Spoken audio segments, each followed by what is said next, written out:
congregada para alabar a nuestro gran Dios y Salvador. Y bueno, ya cantamos, oramos y ahora llega el momento de entrar en la palabra de Dios, en la meditación o en el mensaje de hoy. Ya tuvimos en la meditación, pero ahora el mensaje central de esta reunión. Y bueno, estamos en 1 Corintios 15. Si Dios quiere, Dios me permite poder terminar el capítulo 15. Varias semanas ya hace que estamos en el capítulo 15, ¿verdad?, de Corintios. Y bueno, vamos a tener una lectura en 1 Corintios 15, versículos 50 al 58. 1 Corintios 15, versículos 50 al 58. Dice así: pero esto digo, hermanos, que la carne y la sangre no pueden heredar el reino de Dios, ni la corrupción hereda la incorrupción. He aquí os digo un misterio: no todos dormiremos, pero todos seremos transformados. En un momento, en un abrir y cerrar de ojos, al final de la trompeta, porque se tocará la trompeta, y los muertos serán resucitados incorruptibles, y nosotros seremos transformados. Porque es necesario que esto corruptible se vista de incorrupción, y esto mortal se vista de inmortalidad. Y cuando esto corruptible se haya vestido de incorrupción, y esto mortal se haya vestido de inmortalidad, entonces se cumplirá la palabra que está escrita: sólvida es la muerte en victoria. ¿Dónde está, oh muerte, tu aguijón? ¿Dónde, oh sepulcro, tu victoria? Ya que el aguijón de la muerte es el pecado, y el poder del pecado, la ley. Mas gracias sean dadas a Dios, que nos da la victoria por medio de nuestro Señor Jesucristo. Así que, hermanos míos amados, estar firmes y constantes, creciendo en la obra del Señor siempre, sabiendo que vuestro trabajo en el Señor no es en vano. No es en vano. Bueno, qué lindo mirar, ¿verdad?, la palabra de Dios y cómo la palabra de Dios mismo nos alienta ¿a qué? A continuar, ¿sí? A seguir luchando. Hermanos, acuérdense que estamos en una guerra. No estamos en el mundo para pasar bien. No estamos para... Dios no nos dejó para pasar bien aquí en la tierra. Acuérdense que vamos en contra del mundo, vamos en contra del sistema. Entonces no nos puede ir bien cuando vamos en contra del sistema. Entonces todo el cristiano le cuesta el doble o el triple, todo, ¿verdad? Entonces que nos adaptemos a vivir así está bueno. ¿Por qué está bueno? Porque nos esforzamos más, nos esforzamos, caemos y Dios nos levanta, oramos y Dios nos da fuerza para continuar. Y eso es bueno. ¿Por qué? Porque no dependemos de nuestras fuerzas, dependemos de Dios y dependemos de las promesas de Dios. Y bueno, en esta tarde lo que vamos a ver es la necesidad de la resurrección. La necesidad de la resurrección. ¿Por qué tanta necesidad de la resurrección? ¿No? ¿Por qué Dios habla tanto de la resurrección? Bueno, eso es lo que vamos a estar tratando y analizando para también, como dije hoy, tomar el valor que Dios le da a la palabra de esta resurrección. El domingo anterior estuvimos mirando el tema: ¿cuál es la naturaleza del cuerpo resucitado? ¿Cuál es la naturaleza del cuerpo resucitado? Eso es lo que vimos el domingo anterior. Vimos que Pablo comienza a contestar preguntas que quizás se lo hacían los hermanos de Corintios en forma burlona. Versículo 35. ¿Por qué me imagino esto? Bueno, por la manera como Pablo empieza a contestar las preguntas del versículo 35. El versículo 1 Corintios 15, 35, vemos cómo están las preguntas, pero vemos cómo contesta él en el 36. ¿Verdad? Le llaman necios. ¿Por qué? Porque se estaban burlando de la resurrección. Eran las burlas que recibían los corintios de hablar de la resurrección de los muertos. Estaban siendo, los mismos cristianos, estaban siendo desviados en doctrinas falsas, en la cultura griega, tenían también sus pensamientos y estaban torciendo también y haciendo dudar a los cristianos. Por eso tenemos que tener cuidado, hermanos, como siempre hablamos, de lo que escuchamos, de la amistad que tenemos, ¿verdad? Que no nos desvíen de la palabra de Dios, que no nos desvíen de la Escritura, sino que nos ayuden a estar cerca de la Escritura. Entonces vemos que en la cultura griega tenían esos pensamientos que no creían en la resurrección, tenían sus dioses, lo mismo los judíos, los saduceos, los saduceos no creían en la resurrección de los muertos. Y Pablo, con mucha paciencia, esa paciencia que también nos debe caracterizar a nosotros, poder hablarle a las personas cuando nos hacen preguntas y empezar a contestar esas preguntas. Entonces, del versículo 36 al 38, les habla de la naturaleza, de nuestra naturaleza, de la naturaleza de y compara de una semilla al cuerpo nuestro, cómo la semilla tiene que morir para que salga de la planta, lo mismo nosotros tenemos que morir para que venga después el cuerpo resucitado y el cuerpo glorificado que Dios nos va a dar. Y comienza a describir los cuerpos resucitados en el versículo 39 al 42a. Él describe los cuerpos resucitados y vimos cómo era el cuerpo del Señor resucitado. Y esa es la comparación que tenemos. ¿Cómo vamos a ver? Vamos al Señor y lo miramos a través de la Escritura y vemos cómo Él era, ¿verdad? Era un cuerpo que tenía el Señor, un cuerpo que lo podían tocar, un cuerpo que podía comer, pero no estaba limitado ese cuerpo al tiempo. Él podía aparecer, desaparecer, atravesar paredes, atravesar puertas. Bueno, así va a ser nuestro cuerpo en semejanza a la de Él. Un cuerpo que no va a pecar jamás. Por eso no va a morir jamás. ¿Se entiende? Porque el cuerpo que Dios nos va a dar no va a pecar. Por eso no vamos a morir.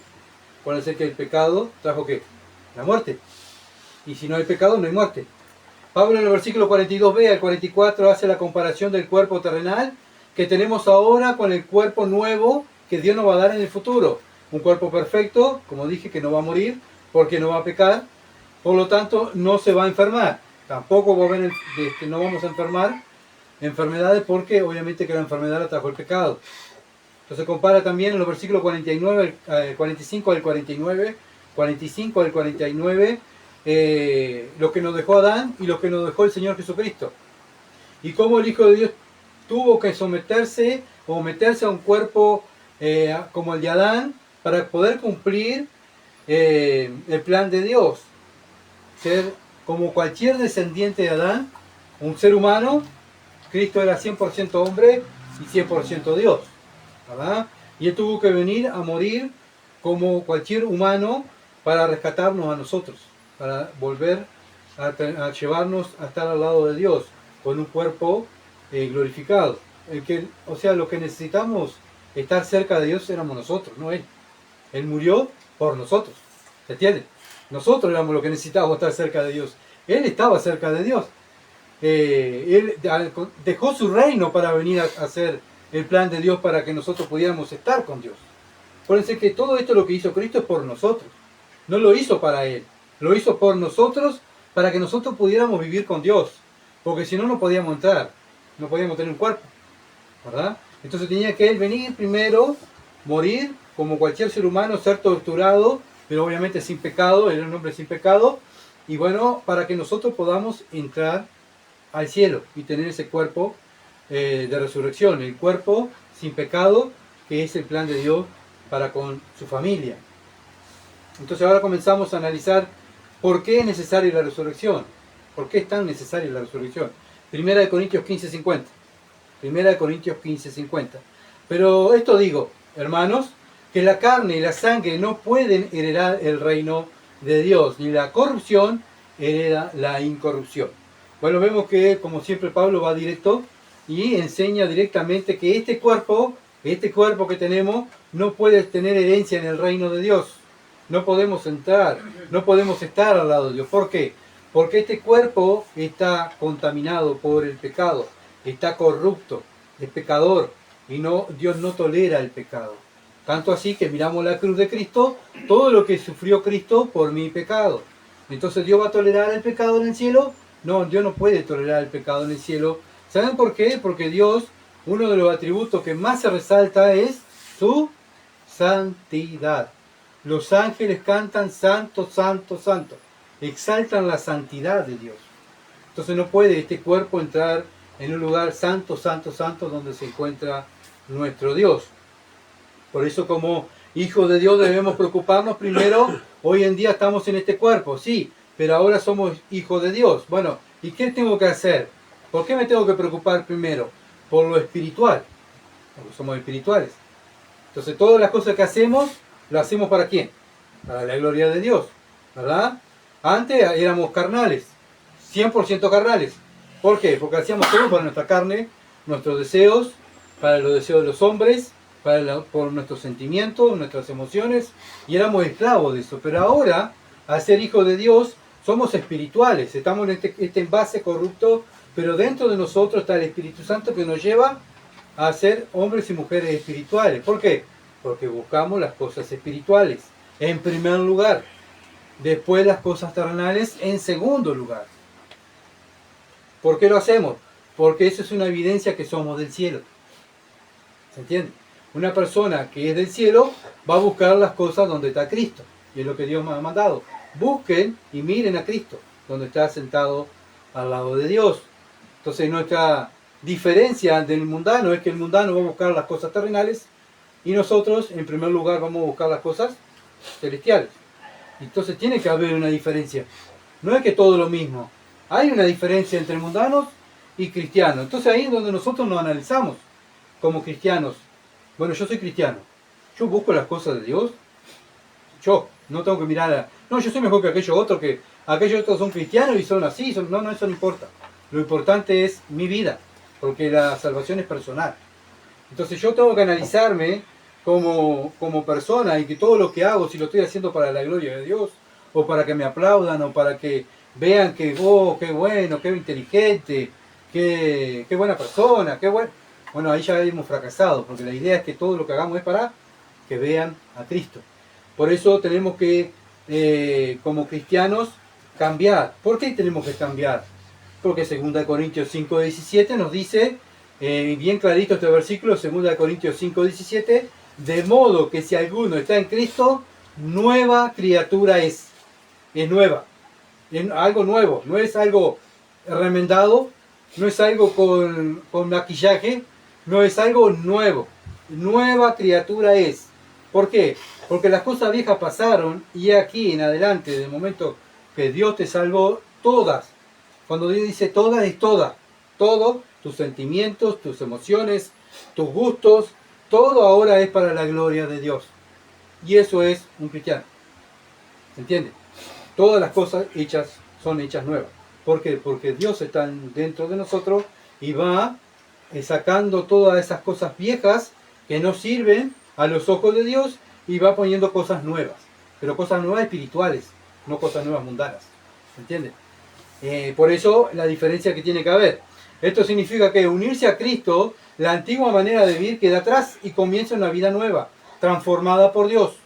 Y si Dios transforma algo, ¿yo tengo el poder para parar la obra de Dios? No tengo el poder, porque si no yo sería todopoderoso y Dios sería un Dios poderoso. Y yo tendría más poder que Dios. Por eso Filipenses 2:6 dice, el que comenzó en vosotros la buena obra, la perfeccionará hasta el día de Jesucristo. Si Dios comienza algo en mi vida, ¿quién la va a perfeccionar? Dios, por medio de su palabra. El Espíritu Santo que mora en mí va a ir acomodando, va a ir sacando mis cosas feas que a Dios no le gusta y va poniendo las cosas que a Dios le gustan. Él va a hacer la obra. Y si yo digo no, me pongo rebelde, Dios me va a disciplinar. ¿Por qué? Porque el Padre que ama al Hijo lo disciplina. Y así es nuestro Dios. Ese es el Dios de la Biblia. Es un Dios de disciplina. Ahora, ¿cómo cuando vemos que una persona dice ser cristiano y hace lo que quiera y no pasa nada, y pasan años y no pasa nada? ¿Qué pasa? Bueno, ¿qué pasa? Que Dios no comenzó nada ahí.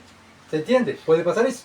Que Dios no comenzó nada ahí y no es su hijo y no lo va a quebrantar y no lo va a humillar y no lo va a disciplinar. ¿Por qué? Porque Dios disciplina a sus hijos, no disciplina a los hijos de Satanás. Entonces tenemos que estar conscientes en este punto. Si somos hijos de Dios, nueva criatura somos. Es un cambio espiritual profundo.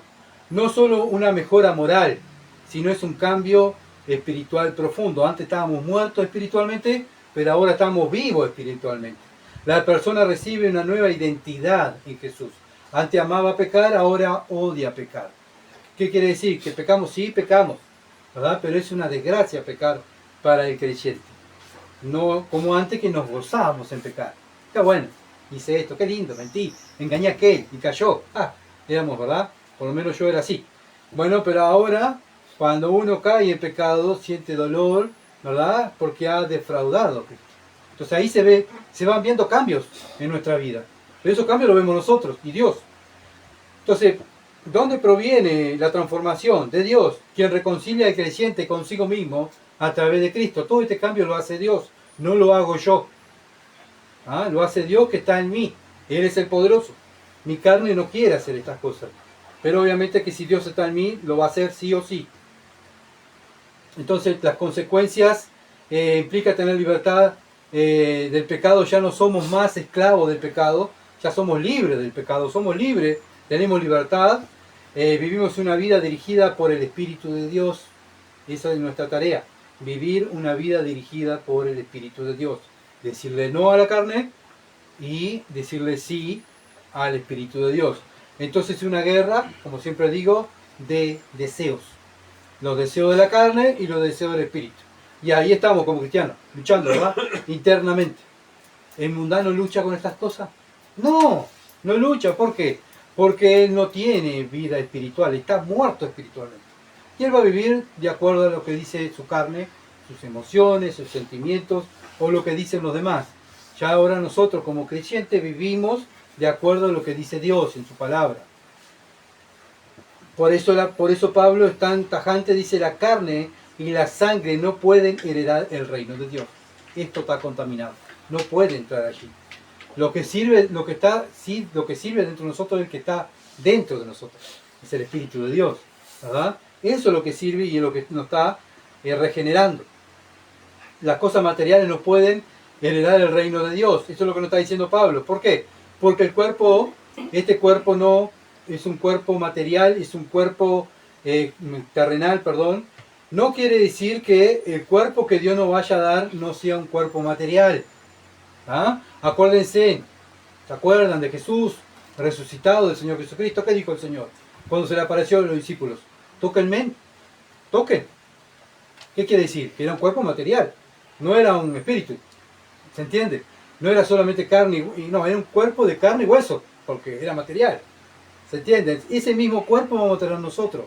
No un cuerpo terrenal, pero un cuerpo material que pueda entrar al cielo. El cuerpo de la resurrección que Dios nos va a dar. Como dice Lucas 24:39, cuando el Señor se le aparece a los discípulos y le dice, toquen. ¿Cómo pueden tocar un espíritu? Y el mismo Señor dice, un espíritu no tiene carne. Miren, toquen. Y un espíritu no puede comer. Y él se sentó a comer. ¿Qué quiere decir? Que vamos a tener un cuerpo material. Pero este cuerpo que tenemos ahora no puede entrar al cielo. Y el cuerpo que Dios sí nos va a dar, ese sí va a entrar al cielo. Ni la corrupción heredará la incorrupción. La palabra corrupción no significa corrupción moral o ética solamente, sino corrupción física, material. Está corrupto este cuerpo. Está contaminado, está sujeto a enfermedades, a dolencias, a heridas, ¿verdad? Y pasan los años, se va envejeciendo. ¿Por qué? Porque el cuerpo está corrupto. Por eso envejecemos. Por eso antes yo por lo menos tenía cantidad de pelo, tiene una melena, y ahora me va quedando poco pelo. ¿Por qué? Porque voy envejeciendo. Este cuerpo está ¿qué? Corrupto. ¿Se entiende? Por eso este cuerpo no puede heredar incorrupción. Romanos 8. 22 al 25. Romanos capítulo 8, versículo 22 al 25. Dice así, porque sabemos que toda la creación gime a una, y a una está con dolores de parto hasta ahora. La creación está sufriendo. ¿La creación pecó? No. El que pecó fue el hombre. Y por culpa del hombre, la creación fue maldita. Entonces la creación sufre por causa del hombre. Y no solo ella. ¿Quién más sufre por causa del pecado? Sino que también nosotros mismos, o sea, los creyentes mismos, que tenemos las primicias del Espíritu, nosotros también gemimos dentro de nosotros mismos, esperando ¿qué? La adopción, la redención de nuestros cuerpos. No queremos pecar. Gemimos dentro de nosotros. Por eso cuando pecamos nos duele, lloramos, ¿verdad? Dios nos trata y nos quebranta porque hemos pecado. Bueno, así de esa manera también la creación gime. Porque, versículo 24, porque en esperanza fuimos salvos. ¿Esperanza en qué? En esto, en tener un cuerpo glorificado, en tener un cuerpo de redención. Esa esperanza nos salvó Dios para eso, para vivir con Él.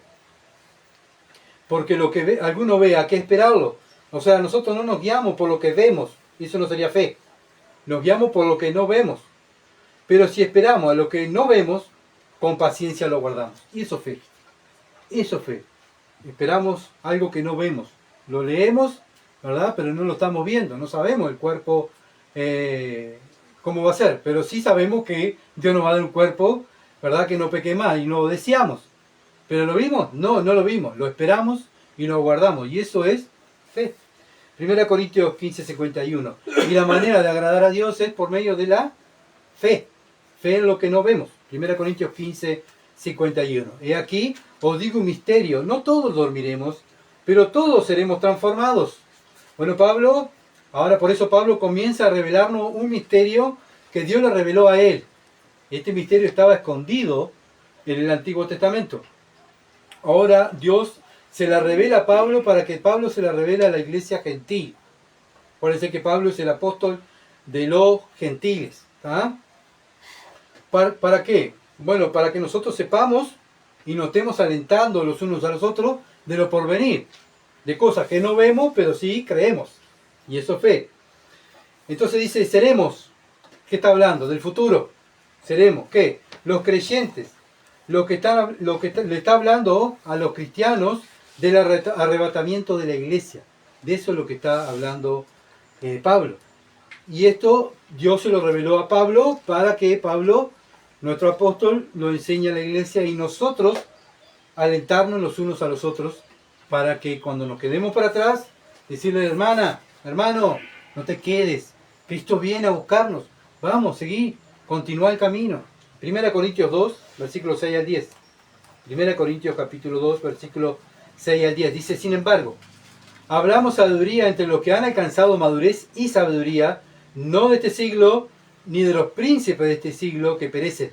Bueno, está hablando madurez y sabiduría, pero ¿de qué? Espiritual, ¿verdad?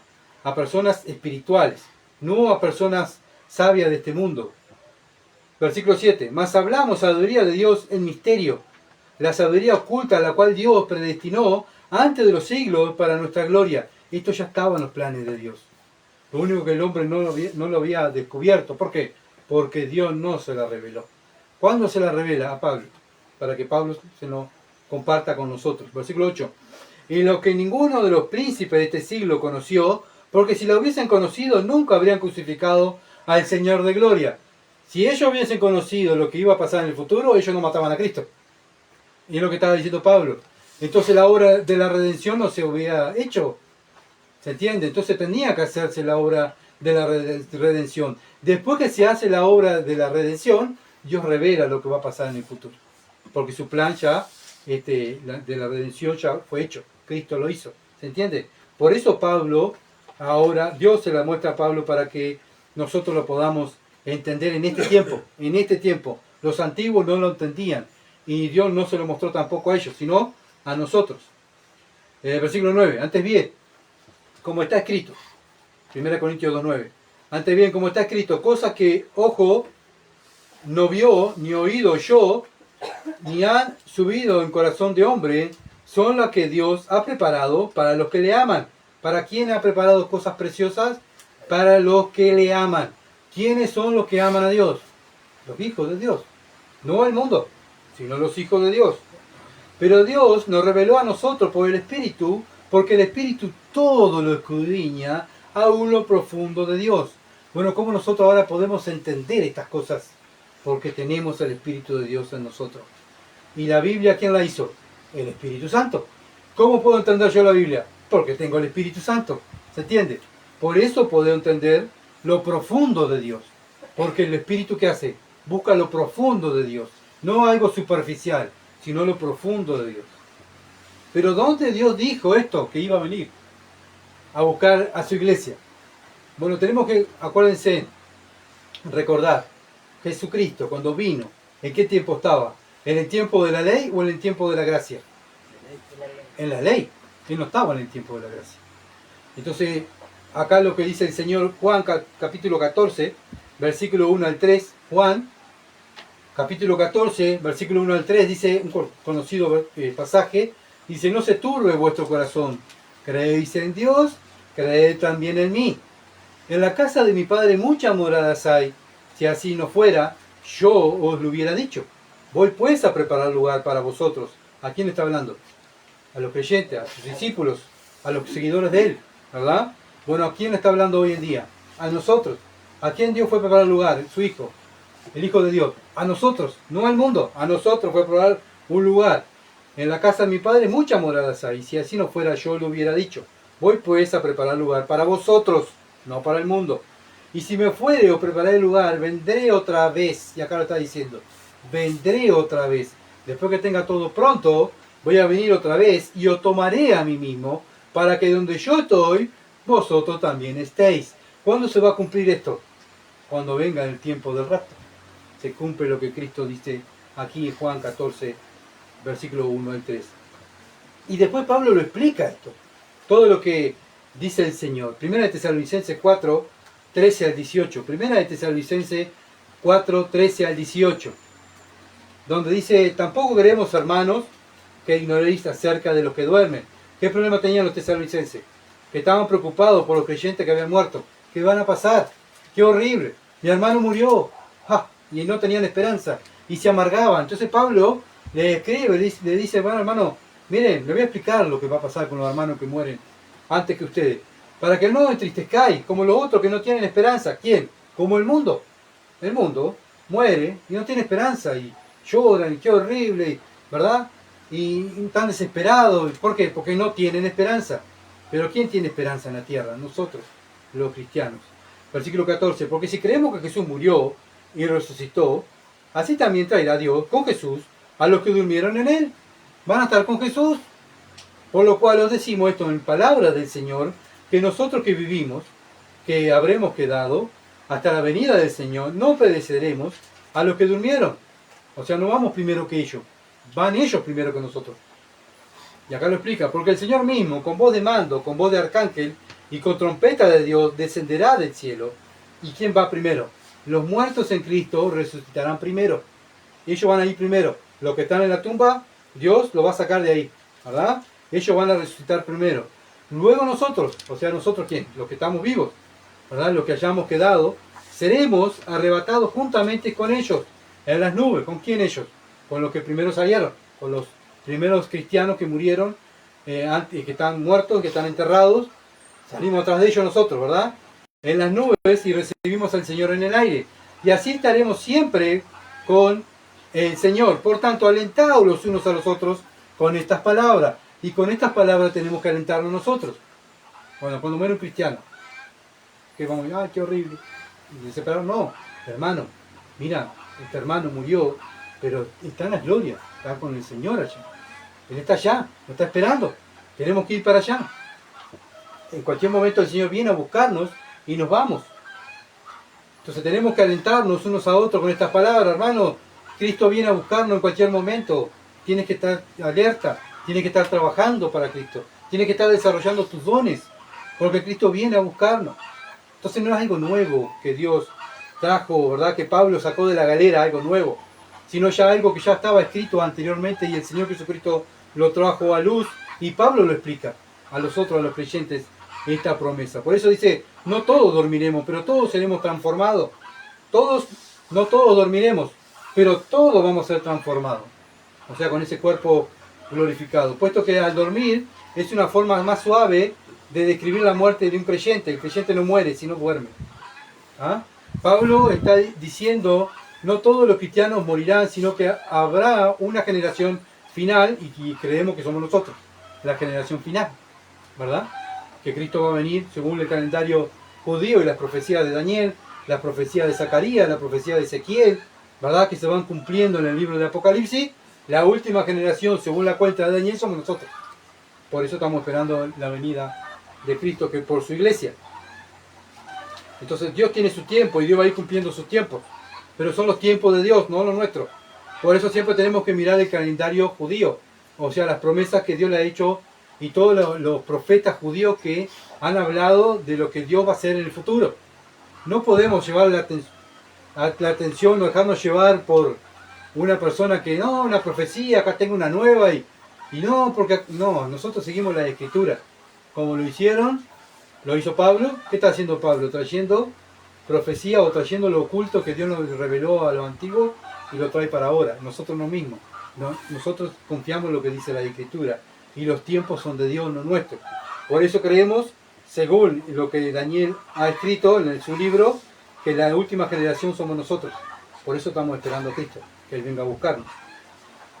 Obviamente que Pablo no sabía cuándo venía Cristo. Nosotros tampoco sabemos, ¿verdad?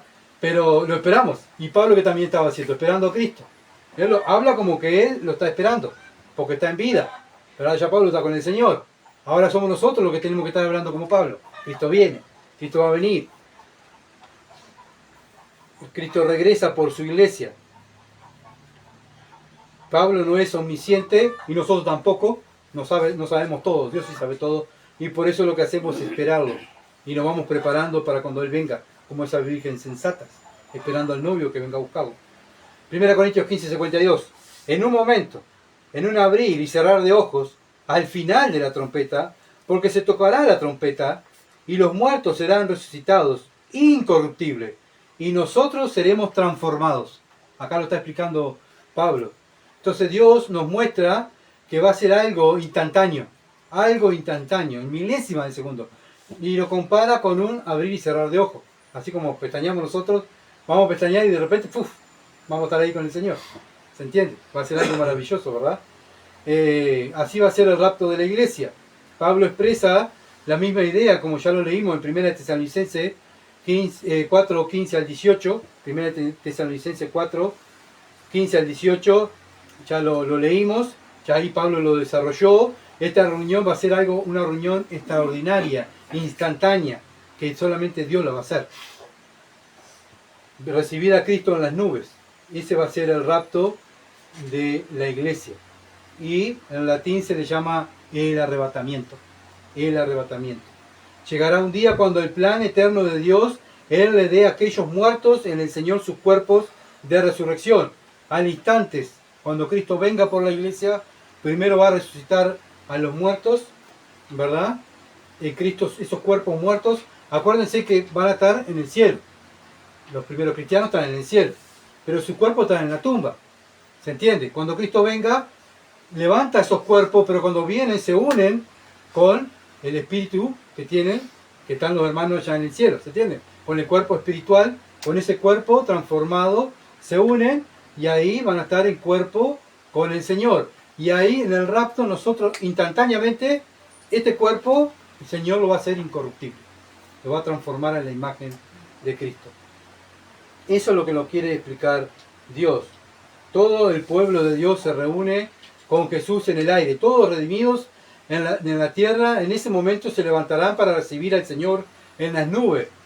Y vamos a recibir nuestros cuerpos resucitados. Por eso en esta generación, si Cristo viene en esta generación, nosotros no morimos. No vamos a gustar lo que es la muerte. No vamos a dormir.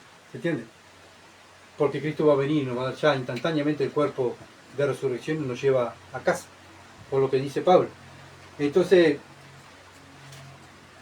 esos muertos que están ahí en la tumba, están ahí esperando ese día. Entonces cuando Pablo lo que le está diciendo es, cuando está aclarando que cuando vengan ese cuerpo espiritual con el Señor, va a juntarse con ese cuerpo glorificado que Dios le va a dar.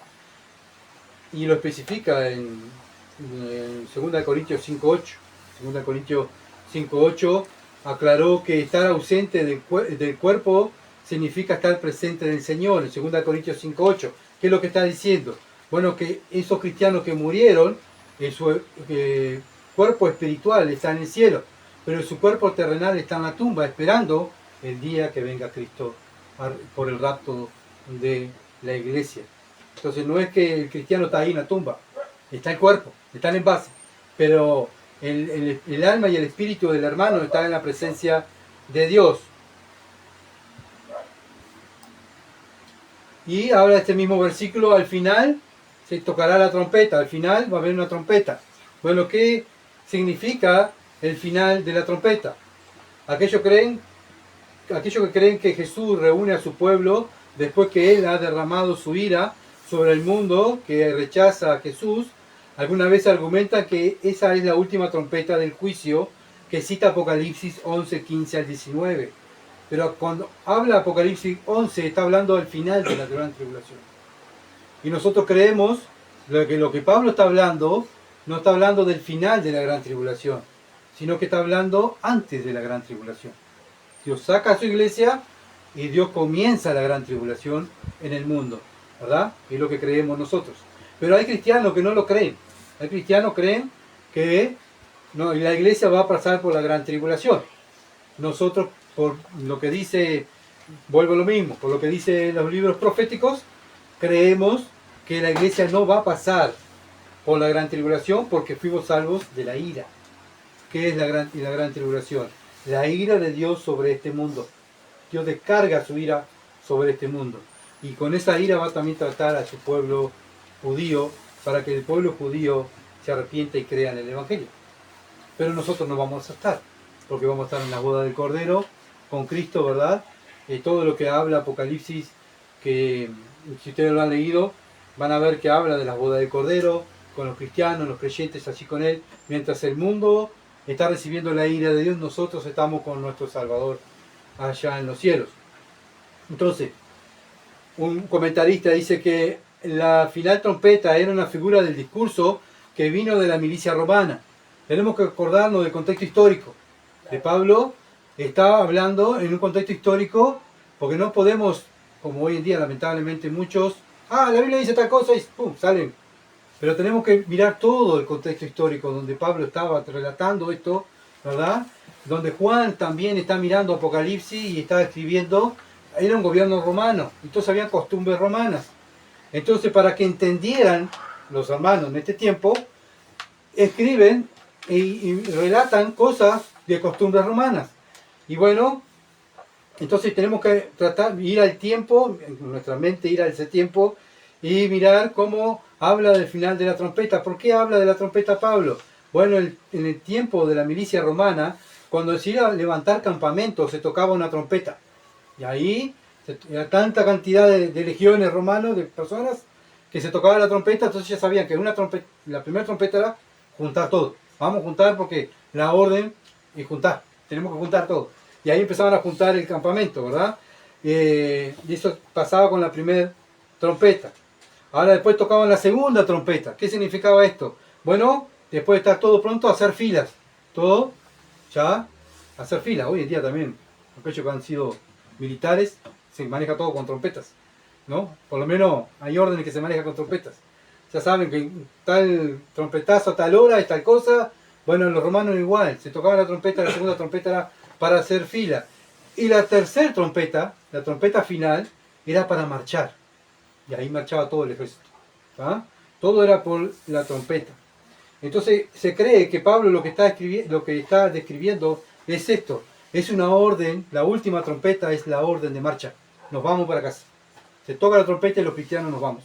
Todos atrás de nuestro capitán, nuestro Señor Jesucristo. Primera de Tesalonicenses 4, 16 al 17 lo explica. Primera de Tesalonicenses 4, 16 al 17. Porque el Señor mismo, con voz de mando, con voz de arcángel y con trompeta de Dios, descenderá del cielo, y los muertos en Cristo resucitarán primero. Luego nosotros, los que vivimos, los que hayamos quedado, seremos arrebatados juntamente con ellos en las nubes para recibir al Señor en el aire, y así estaremos siempre con el Señor. Esto va a ser en forma instantánea, lo va a hacer el Señor. ¿Se entiende?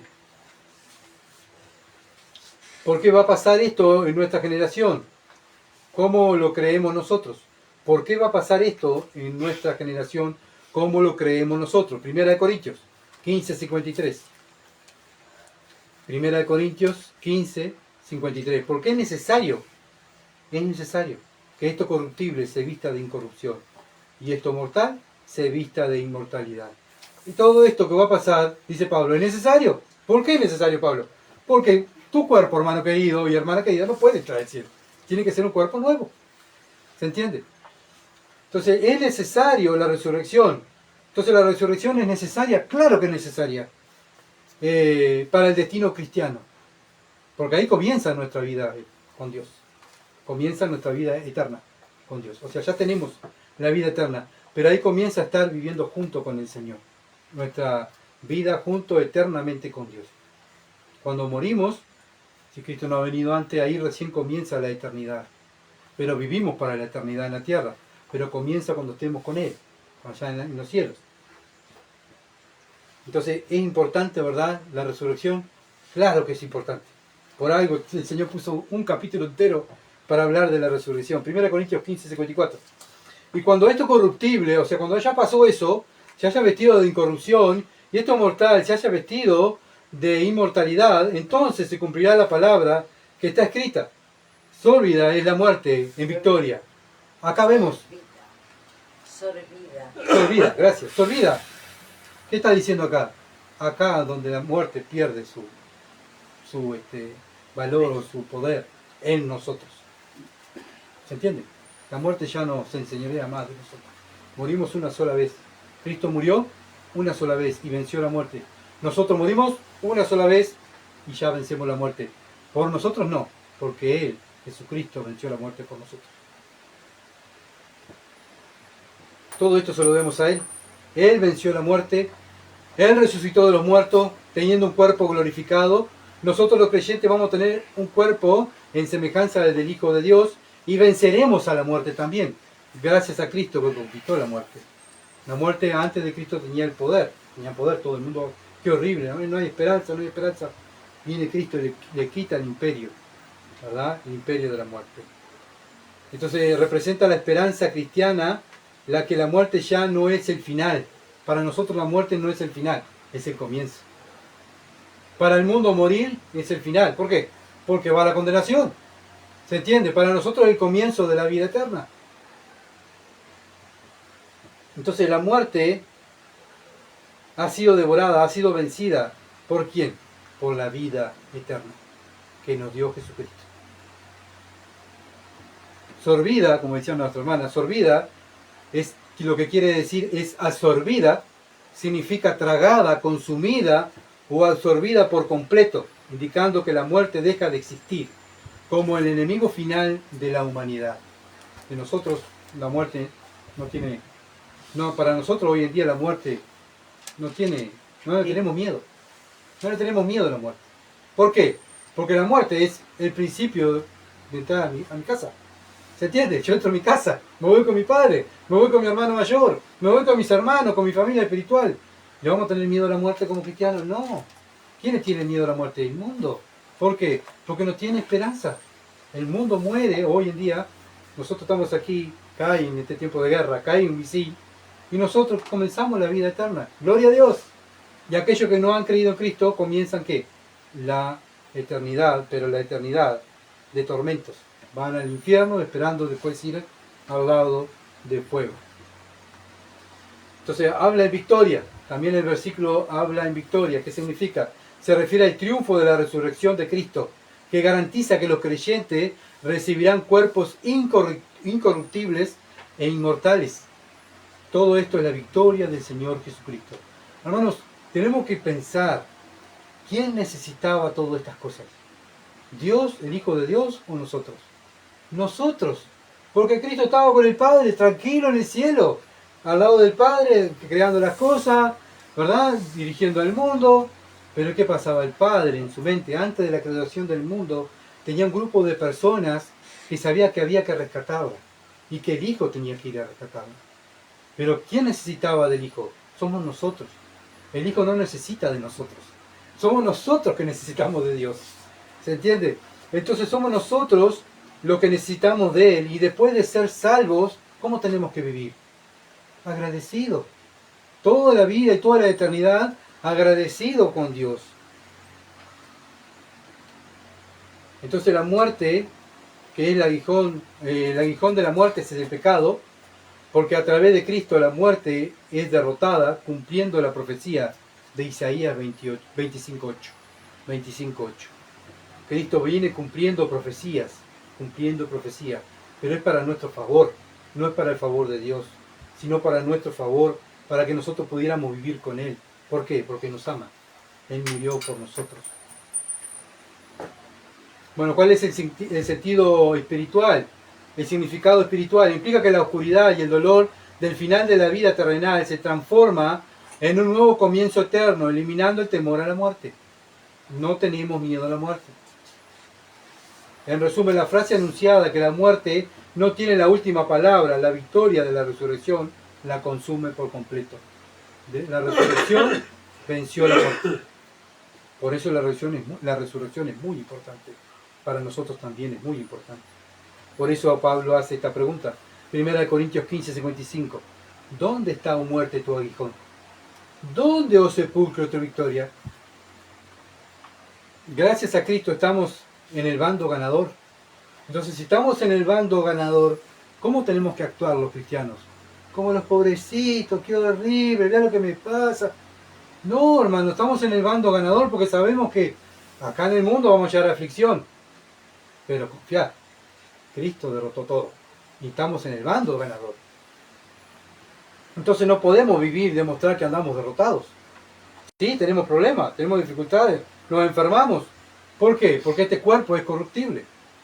Está contaminado por el pecado. Pero las promesas que tenemos nos tienen que impulsar a vivir vidas que estemos dando gloria, con gozo, con alegría. No están, ¿verdad?, mirándonos como los pobrecitos de la tierra. Hermanos, somos los privilegiados de la tierra. En el planeta Tierra, una de las partes privilegiadas somos nosotros, porque tenemos vida eterna. Hasta nuestro Salvador derrotó a la muerte para nosotros. ¿Somos pobrecitos o somos privilegiados? Somos privilegiados. Por eso como cristianos no tenemos miedo a la muerte. La muerte ya fue vencida. Nosotros los creyentes dormimos, nos despertamos en la gloria. ¿Gracias a quién? A Cristo. A su obra de redención, que nos compró con su sangre. Acuérdense que esto le costó la sangre de Cristo. No fue un jueguito, no fue una monedita al aire. Bueno, si sale cruz, me lo llevo conmigo, Satanás. Y si no, bueno, quedan con vos. No, no fue así. A Cristo le costó todo. Su vida, la sangre, dolor, sacrificio, lágrimas, todo. Por amor a nosotros. ¿Qué tenemos que hacer nosotros ahora? Todo ese sacrificio que Dios hizo, valorarlo. Viviendo para Él. Ser un sacrificio vivo para Él. ¿Por qué? Porque damos gracias. Y el amor de Cristo nos constriña a servir, a hacer cosas para Dios. Cuando no tenemos amor a Dios, obviamente que no vamos a hacer nada, no me importa tres pepinos, lo que hizo Dios, vivo a mi manera, hago lo que se me antoja, está bien. ¿Por qué? Porque no valoro lo que Cristo hizo. Pero como cristianos tenemos que valorar lo que Cristo hizo. Romanos capítulo 3, versículo 23 al 26. Romanos 3, 23 al 26. Dice así. Por cuanto todos pecaron y están destituidos de la gloria de Dios. Esto es lo que dice la palabra de nosotros. Todos pecaron, separados de Dios. Pero si terminara ahí no tendríamos esperanza. Pero el versículo 24 viene un respiro. Siendo justificados gratuitamente por su gracia, mediante la redención que es en Cristo Jesús. Es un regalo. Un regalo que le costó todo al Cristo y a mí no me costó nada. A quien Dios puso como propiciación por medio de la fe en su sangre, para manifestar su justicia, a causa de haber pasado por alto en su paciencia los pecados pasados. No sé si se acuerdan de este versículo del viernes, ¿verdad? Bueno, que tuvimos el viernes en discipulado estudiando esta parte, ¿verdad?, de la propiciación. Bueno, Dios es nuestro Cordero que se pone en nuestro lugar y sufre por nosotros. Y cuando miramos la cruz, ¿qué estamos viendo ahí? La justicia de Dios. Si Dios no hubiese perdonado sin matar a su hijo allí en la cruz, Dios sería injusto. ¿Se entiende? Pero como Dios no es injusto, había que pagar, alguien tenía que pagar mis pecados. Si nadie lo pagaba, yo lo iba a pagar. ¿Cuál era la paga mía? Por cuanto todos los pecados están destituidos de la gloria de Dios. Esa era mi paga. Yo no podía salvarme. Tenía que venir Dios mismo a morir por mí. Y Dios viene y muere por mí. Cuando Dios muere y sufre todo lo que Él sufre, todo el abandono, el azote, el abandono de Dios, la ira de Dios descargado sobre Él. ¿Qué están viendo? ¿Qué veía el mundo? ¿Qué vemos nosotros también? La justicia de Dios cayendo sobre su Hijo. Esa justicia que tenía que caer sobre mí. Porque yo soy el malo, el Hijo no era malo. ¿Se entiende? Entonces Él tiene que derramar su sangre. Y bueno, gracias a Él, Dios manifiesta su justicia allí, la causa de haber pasado por alto en su paciencia los pecados pasados. Entonces ahí sí pasa por alto los pecados míos, porque pagó Cristo. ¿Se entiende? Él paga por mí. Con la mira de manifestar en este tiempo su justicia, a fin de que Él sea el justo y el que justifica por su justicia, para que Él sea el justo. Mis pecados, ¿se entiende? No, pero Dios es buenísimo, Dios te perdona. No, ese no es el Dios de la Biblia. Dios es justo. Y todo pecado tiene consecuencia. Y nosotros como hijos igual, pecamos y tenemos consecuencias. ¿Verdad? Todo pecado tiene consecuencia. Y bueno, para nuestra salvación, el Hijo de Dios tenía que morir. Por la ley, nosotros estamos sentenciados a muerte. ¿Qué hace la ley? Nos acusa. ¿Qué nos dice la ley? Gálatas 3, día 13. Porque todos, Gálatas 3, día 13. Porque todo lo que depende de las obras de la ley están bajo ¿qué? Maldición. Ah, pero los fariseos, nosotros hacemos esto. Pablo dice, ¿saben qué? Ustedes lo que dependen de la ley están bajo maldición. ¿Pero por qué Pablo está diciendo eso? Como hoy en día también le podemos decir a los religiosos, no, yo un domingo voy, y a veces oro, y a veces yo qué sé, a veces cuando tengo ganas leo la Biblia, y a veces me acuerdo algo ahí, yo no sé, me acuerdo de Cristo, sí. ¿Saben qué? Bueno, las obras tuyas, por tus obras no entras al cielo, sino que tus obras, las obras de la ley, están bajo maldición, pues escrito está, maldito todo aquel que no permaneciera en todas las cosas escritas en el libro de la ley para hacerla.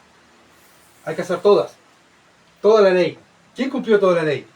Y Jesucristo, el Hijo de Dios. El único que cumplió toda la ley, y gracias a que Él cumplió y se sacrificó, nosotros, por gracia, somos salvos. Pero gracias a Él, ¿verdad? Versículo 11. Y que por la ley ninguno se justifica para con Dios. Capaz que nos justificamos entre nosotros. Ah, yo acá hago esto o aquello.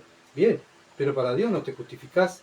Es evidente porque el justo por la fe vivirá. Vivimos por fe, no por las obras de la ley. Y la ley no es de fe. La ley no es de fe, sino que dice, lo que hace estas cosas vivirá por ellas. Fuimos salvos no por las obras de la ley, fuimos salvos por la obra de Cristo en la cruz para vivir la ley, vivir buenas obras. ¿Se entiende? Pero ¿vivimos perfectamente la ley? No. Y bueno, ¿y por qué Dios no nos condena? Porque vivimos por gracia, porque Cristo pagó todos mis defectos pasados, presentes y futuros. Cristo lo pagó en la cruz. Todas las desviaciones que yo hago, mis pecados que yo hago, ya Cristo lo pagó. Vivo por gracia. Por eso vivimos por gracia, dándole la gloria a Dios, contento con Dios, con lo que hizo por nosotros. Cristo nos redimió de la maldición de la ley. ¿Cómo lo hizo? Hecho por nosotros maldición, porque Cristo está maldito todo aquel que es colgado en un madero. Cristo, para redimirnos a nosotros de la maldición de la ley, Él se tuvo que hacer maldito. ¿Quién lo necesitaba? ¿Cristo o nosotros? Nosotros, hermanos. Por eso nosotros ahora tenemos que vivir para Él. Agradecido por todo lo que Él hizo por nosotros. 1 Corintios 15, 57. Más gracias sean dadas a Dios. ¿Qué tenemos que hacer? Gracias, Señor, por todo lo que has hecho. Que nos da la victoria por medio de nuestro Señor Jesucristo. Nosotros somos los victoriosos. No somos los pobrecitos. Pobrecitos del mundo que está sin Cristo. Pero los cristianos tenemos que estar agradecidos. ¿Por qué? Porque Jesucristo nos dio la victoria. Obviamente que las cosas que nos pasan nos duelen, pero no nos deben dejar estar estancados en nuestra vida espiritual. Como la gente que no tiene a Cristo. La gente que no tiene a Cristo depende de pastillas, de psicólogo, de tantas cosas, ¿verdad? De drogas, de alcohol, de consumir esto, consumir aquello. ¿Por qué? Porque está estancada, no tiene esperanza, ¿verdad? Tienen problemas, tienen ansiedad, tienen problemas. ¿Y con qué lo sacan? Bueno, con algo del mundo. ¿Por qué? Porque son del mundo. Pero las personas espirituales buscan las cosas espirituales. Y si nosotros como cristianos muchas veces podemos quedar estancados, ¿verdad? ¿Qué tenemos que hacer? Seguir adelante, ¿verdad? Secar nuestras lágrimas, nuestras heridas como en la guerra. No sé si ustedes han visto una película de guerra. Están peleando, lo hieren, se ponen una venda y dame el arma y siguen, rengo, para adelante. Y para adelante que hay que terminar la guerra, ¿verdad? Y así tenemos que seguir nosotros, hermanos. Para adelante, para adelante. ¿Nos duele lo que nos hacen? Sí. Nos ponemos una venda, nos vamos secando la lágrima en el camino, pero hay que seguir a Cristo. Hay que vivir para Él. ¿Por qué? Porque todo lo que Cristo hizo por nosotros nos debe impulsar a hacer para Cristo. Porque el amor de Cristo me constriñe, me empuja a hacer. No nos debe importar el tema de lo que nos hacen, de lo que sentimos. No importa eso en segundo lugar, porque miro a Cristo y todo lo que hizo por mí. Eso va en segundo lugar. Ni la muerte me va a retener. ¿Qué me va a retener? ¿Un problemita? ¿Un dolorcito? No me puede detener nada. Por eso la importancia de la resurrección de los muertos. Ahora la pregunta es que tenemos que hacernos nosotros. ¿Estamos estancados en nuestra vida espiritual? ¿Qué nos está afectando? ¿Qué nos afecta algo en este mundo que no nos deja avanzar en la vida cristiana? Una de las opciones del estancamiento es que no estamos dando gracias por todo lo que Cristo hizo por nosotros. No somos agradecidos con Dios. Si no sabes lo que estamos haciendo, mirando lo que me pasa. Y lo que me pasa. Y pobrecito de mí. Y pobrecito de mí. ¿Y Cristo? Todo lo que hizo para que tú tengas vida eterna, un cuerpo glorificado, tengas la eternidad, vivas con Él. Y todo lo que te pasa, Dios lo está permitiendo por un objetivo para tu bien y para mi bien. No somos desgraciados, hermanos. Somos privilegiados. Privilegiados. Miremos los apóstoles. Cómo ellos trabajaron. Ay, pobrecitos de mí. Ay, qué horrible. Mira lo que me dicen, mira lo que me miran. Mira cómo... No, hermano, ellos siguieron y siguieron. Los primeros cristianos que fueron comidos por fieras. Ah, me van a comer la fiera. Bueno, voy a morir, pero comienzo a vivir con Cristo. ¿Se entiende? Son esperanzas que tenían esos hermanos, que es la misma esperanza que tenemos que tener nosotros. Ser agradecido con Cristo, con todo lo que Él hizo por nosotros. Y ellos, todo eso lo soportaron los primeros cristianos porque valoraban lo que Cristo hizo. Valoraban con lo que Cristo hizo. No les importó ser comido por leones, ser crucificado, que le cortaran la cabeza. Vemos a Pablo que le están por cortar la cabeza en 2 Timoteo. Él nos dice, ¡qué horrible! Me van a... Ya, no. Y he acabado la fe. He guardado la fe. Y terminé la carrera, Timoteo. Me voy. Él no se sentía como un pobrecito, ¿verdad? ¿Qué mensaje estamos dando al mundo? Cuando nos ven vivir, cuando hablamos, ¿estamos hablando de los sufrimientos de Cristo o hablando de los sufrimientos nuestros? ¿De las cosas que están pasando o lo que Cristo pasó en la cruz? ¿Se dan cuenta? Entonces son cosas que tenemos que examinarnos a diario, cada cristiano, en qué forma estamos agradeciendo a Dios. ¿Y cómo lo hacemos? Empezamos con nuestra boca, el mensaje que estamos dando, ¿verdad? ¿Somos pura queja o estamos agradecidos con Dios? Último versículo, 1 Corintios 15, 58. Así que, hermano mío amado, estar firme. ¿Qué es lo que tenemos que hacer nosotros? Estar firmes, constante y creciendo en la obra del Señor siempre. ¿Qué hace que la obra no crezca? El ser egoístas, el no ser agradecido, el estar mirándonos a nosotros mismos como los pobrecitos y no estar mirando lo que Cristo hizo. Todo el capítulo 15 hablando de la redención. Todo lo que Cristo hizo. Tenemos que crecer, sabiendo que vuestro trabajo en el Señor no es en vano. Nadie te va a valorar aquí en la tierra lo que haces por Cristo. Si fuera así, bueno, yo ya no estaría aquí.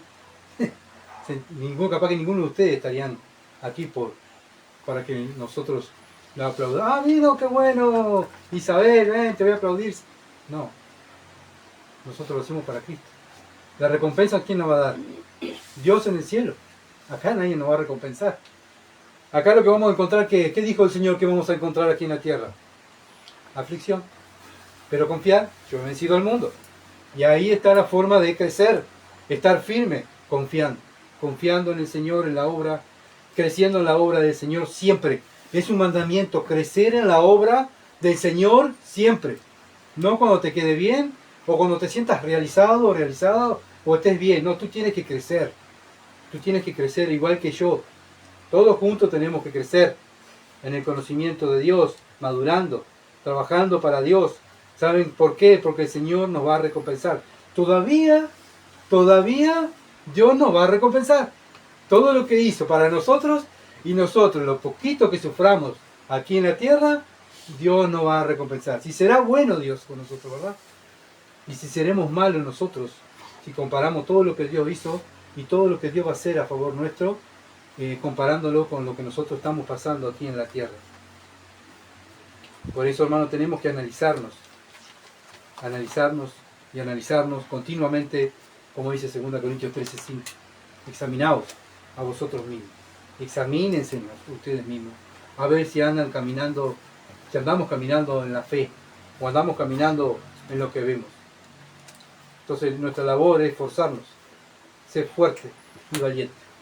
sé fuerte y valiente. Así continuamente habla Dios a los hombres y mujeres de Dios en la antigüedad. Hoy en día dice lo mismo. Sé fuerte y valiente. Yo estoy contigo. ¿Cómo cantamos?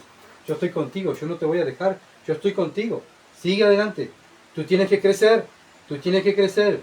Tienes que estar firme y constante creciendo en la obra del Señor. Siempre es una orden de nuestro jefe. Tengo que crecer. Tengo que madurar. No podemos renunciar. Esto es una tarea eterna que tenemos que crecer siempre. No hay atajos. No hay atajos. Porque Dios no es injusto para olvidar vuestra obra y el trabajo de amor que habéis mostrado hacia su nombre, habiendo servido a los santos y sirviéndoles aún. Hebreos 6:10. Dios no es injusto. Los hombres sí son injustos, se olvidan. Como nos ha pasado a nosotros. No, ustedes nunca así me hicieron nada. Ustedes no. ¿Quiénes son ustedes? Oh, qué injusticia, qué. Pero Dios no. Dios no es así como nosotros. Hermanos, que podamos mirar a nuestro Dios y darle gracia y contemplarlo, sabiendo qué bueno que es nuestro Dios, comparándonos con nosotros, ¿verdad? Vamos a orar. Padre, gracias, bendito Dios, por tu palabra. Oh, Dios, perdóname, Dios, por tantas veces no ser ese hombre de fe que tengo que ser, de ser débil, ser cobarde. Padre, ayúdame a ser fuerte y valiente y continuar la obra que tú nos has dado en esta ciudad de Durazno para que muchas personas puedan conocerte y que juntos podamos madurar y crecer. Ayúdanos a estar conscientes que estamos en un campo de batalla donde tenemos que combatir.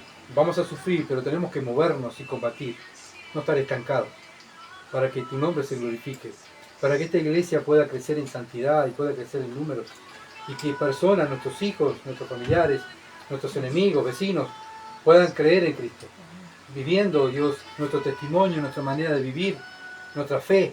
Ayúdanos, Dios, a hacer esos testimonios públicos que debemos ser. Ayuda a cada uno de nosotros. Como oraban hoy nuestros hermanos, Señor, somos débiles y precisamos de ti. Gracias, porque en ti encontramos las fortalezas. En tu palabra encontramos también la fortaleza. Ayúdanos a creer. Aumenta mi fe, Padre. Aumenta la fe de mis hermanos también.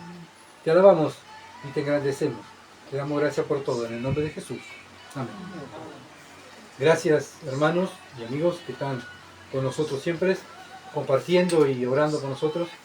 Si Dios quiere, estaremos el miércoles estudiando Génesis, si Dios lo permite, si Cristo no ha venido antes.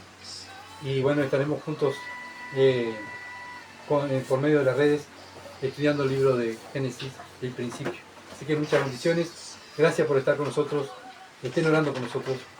Bendiciones.